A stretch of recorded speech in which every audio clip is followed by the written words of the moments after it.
दिल्ली विधानसभा चुनाव के नतीजे इस बार चौंकाने वाले रहे। 27 साल भारतीय जनता पार्टी ने दिल्ली में सत्ता में वापसी कर ली है और आम आदमी पार्टी के कई दिग्गज नेताओं को करारी हार का सामना करना पड़ा। मुख्यमंत्री अरविंद केजरीवाल, जो बीती एक दशक से दिल्ली की राजनीति का सबसे मजबूत चेहरा थे, केजरीवाल नई दिल्ली विधानसभा सीट से भाजपा के प्रवेश वर्मा के हाथों 89 वोटों से हार गए। यह न सिर्फ दिल्ली की सत्ता में बदलाव का संकेत है, बल्कि एक बड़ी राजनीतिक पटकथा के पूरे होने की ओर भी इशारा करता है। मार्च 2024 में प्रवर्तन निदेशालय (NED) ने अरविंद केजरीवाल को कथित शराब नीति घोटाले में मनी लॉन्ड्रिंग के आरोपों के तहत गिरफ्तार किया था। यह भारतीय राजनीति में पहली बार था जब किसी सिटिंग मुख्यमंत्री को हिरासत में लिया गया। करीब 6 महीने तक जेल में रहने के बाद उन्हें सुप्रीम कोर्ट से जमानत तो मिल गई, लेकिन राजनीतिक रूप से यह घटना उनकी छवि को गहरा आघात पहुंचा चुकी थी। राजनीतिक विश्लेषकों के अनुसार उनकी गिरफ्तारी के बाद आपकी पारदर्शिता और ईमानदारी की छवि पर गंभीर सवाल खड़े हुए।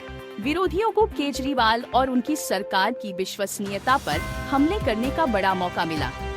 यही कारण था कि इस चुनाव में भ्रष्टाचार एक बड़ा मुद्दा बना और भाजपा इसे भुनाने में सफल रही। 2015 और 2020 के विधानसभा चुनावों में अरविंद केजरीवाल ने दिल्ली के मतदाताओं से कई बड़े वादे किए थे। यमुना की सफाई, कूड़े के पहाड़ों का समाधान और वायु प्रदूषण पर काबू पाना। हालांकि 2024 तक यमुना जहरीले झाग से भरी थी। वायु गुणवत्ता में कोई खास सुधार नहीं। केंद्र सरकार पर बाधाएं खड़ी करने का आरोप लगाया, लेकिन जनता ने इसे वादा खिलाफी के रूप में देखा। जब नतीजे आए तो साफ हो गया कि इन अधूरे वादों ने आपके जनाधार को कमजोर किया। 1 फरवरी 2025 को पेश किए गए केंद्रीय बजट में वित्त मंत्री निर्मला सीतारमण ने 12 रुपए तक की वार्षिक आय पर इनकम टैक्स छूट की घोषणा की। यह घोषणा विशेष रूप से दिल्ली के सरकारी कर्मचारियों के लिए फायदेमंद साबित हुई, जिनकी बड़ी संख्या नई दिल्ली विधानसभा सीट पर मौजूद है। विश्लेषकों का मानना है कि इस फैसले ने चुनावी समीकरण बदल दिए। सरकारी कर्मचारियों का झुकाव भाजपा की ओर बढ़ा और केजरीवाल को इसका नुकसान उठाना पड़ा।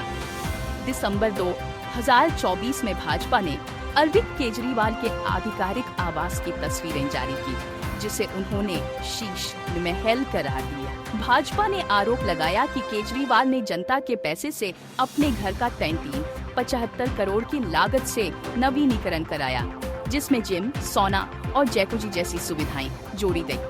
चुनाव प्रचार के दौरान भाजपा ने इस मुद्दे को प्रमुखता से उठाया और इसका असर नतीजों में दिखा। भूमिका को भी नकारा नहीं जा सकता। कांग्रेस उम्मीदवार संदीप दीक्षित